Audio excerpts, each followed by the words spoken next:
Judge, most of the time, judges tell people to sit down, but it's time for me to tell you to sit down. The Department of Government Law and International Affairs and the Pi Sigma Alpha Honor Society welcome you to the 35th Annual Harry Lee Waterfield Distinguished Lecture in Public Affairs. There are not many still around who knew Harry Lee Waterfield. I didn't know him real well, but I did have the opportunity to meet him and work with him some years ago in the establishment of this scholarship program that we're going to participate in tonight. And I do want to tell you that, as you know, I have lived a long time, and it is I can tell you that meeting Harry Lee Waterfield and having the opportunity to visit with him at these events in an earlier day was a real honor and a real privilege. And I want to emphasize that the students that we recognize here tonight can truly be proud of being able to put on their resume that they were a Harry Lee Waterfield Scholar at Murray State University. Harry Lee Waterfield grew up in Callaway County, and he graduated from this institution in 1932. He distinguished himself in 3 careers: in journalism, in politics, and in insurance. He was twice elected Lieutenant Governor of the state of Kentucky and founded the Investors Heritage Life Insurance Company. During his lifetime, he made many valuable contributions to this institution. He served as a member of the Board of Regents, and he served as chair of the Murray State Foundation Board of Trustees. He donated many thousands of dollars to this institution, and during his lifetime and after his death, his friends and family donated many thousands of dollars more to the scholarship endowment which bears his name. This program was begun in 1985, and I don't know the precise number, but I can tell you that many dozens of young people over the years have been awarded these scholarships, and the sum total of the amount runs into the hundreds of thousands of dollars. I was wondering if we have any previous awardees here this evening. If you are, would you stand? I see Paula Sissel. Anybody else? Okay, I guess Paula's the only one. This has been going on for so long. These people have gone on to various careers in various places. But there are many of them, and as the judge said earlier, the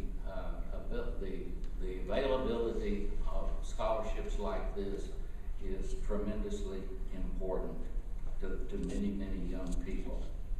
It's my honor and privilege at this time to present to you Mr. Harry Lee Waterfield II, who is Mr. Waterfield's son, distinguished son in his own right, and he will recognize the recipients of this year's scholarships. Mr. Waterfield.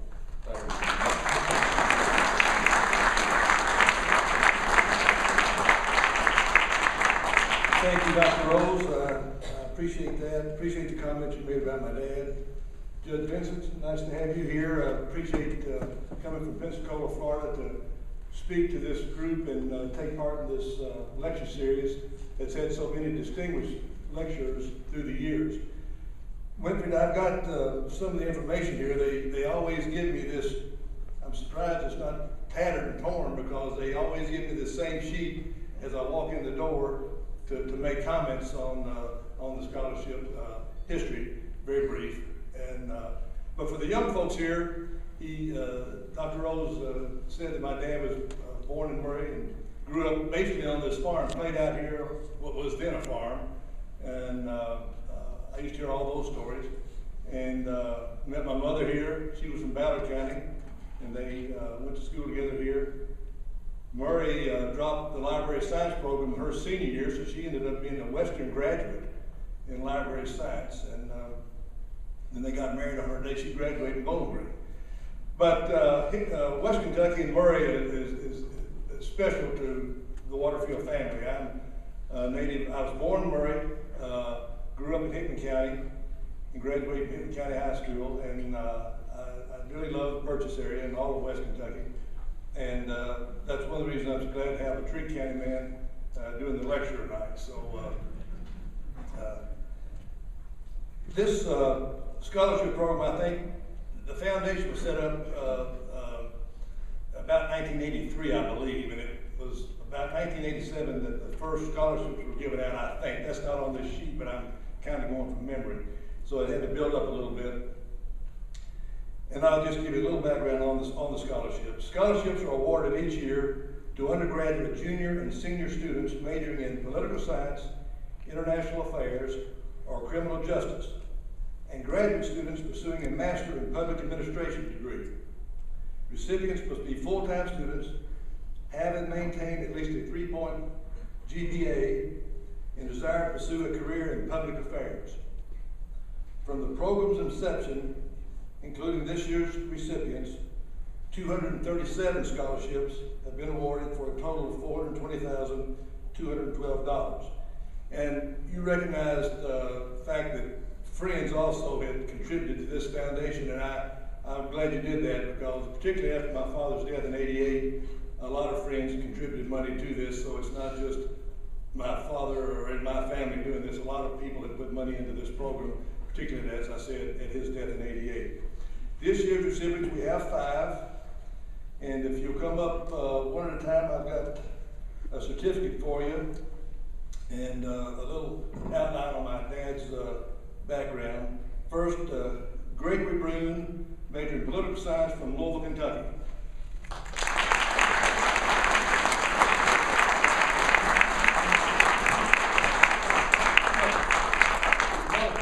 I'm sorry.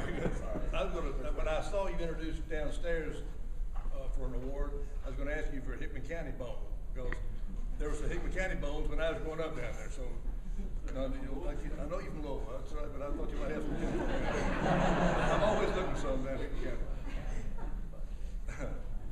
Did it work? Okay. Congratulations. Nathan English, political science from Benton, Kentucky.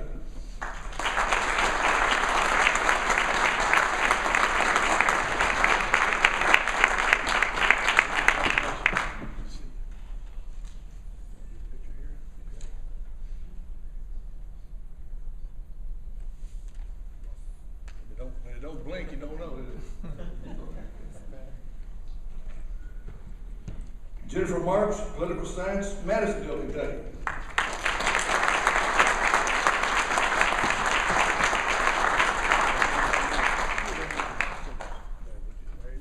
He didn't take sweet. Well, his son David is my son-in-law. Yeah.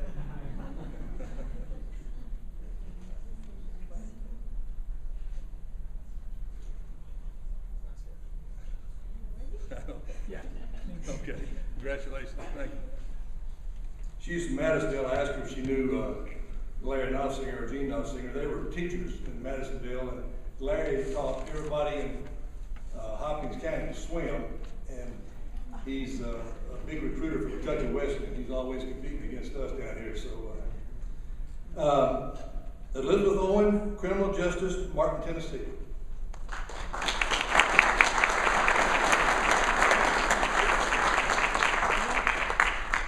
She's absent. Mark that down, okay? Michael Shepard, this is renewal. Michael Shepard, political science, Cox Creek, Kentucky.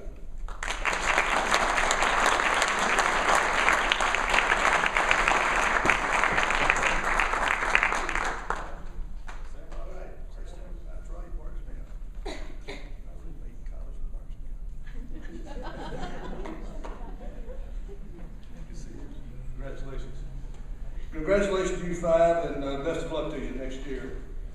Thank you.